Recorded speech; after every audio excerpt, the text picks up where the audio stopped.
എന്നാലോ ഉള്ളിന്റെ ഉള്ളിൽ അയാൾ ഓർമ്മിപ്പിക്കും വിധമെങ്കിലും ഒരാൾ തങ്ങളുടെ ആ നീലയും ചുവപ്പും ചായങ്ങളുള്ള കുപ്പായത്തിൽ എന്തെങ്കിലും പന്ത് തട്ടുമോ എന്ന് അവർ കണ്ണും നട്ട് കാത്തിരുന്നു. ഒടുവിൽ ആ പയ്യൻ വന്നു.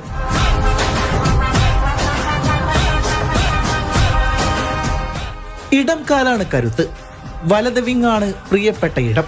ട്രിപ്ലിംഗ്, സ്കോറിംഗ്, പാസിംഗ് ഇവിടെ എല്ലാം പോകും. പ്രായമാണ് അത്ഭുതം.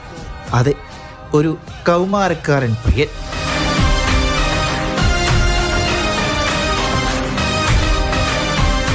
ബാർസലോണ പോലൊരു ക്ലബിന്റെ ആക്രമണത്തിന്റെ കടിഞ്ഞാൺ പിന്നീട് ആ പയ്യൻ ഏറ്റെടുത്തു. അതെ, മൊറോക്കൻ വേരുകളുള്ള സ്പാനിഷ് കൗമാരൻ. His name is Lamine Yamal.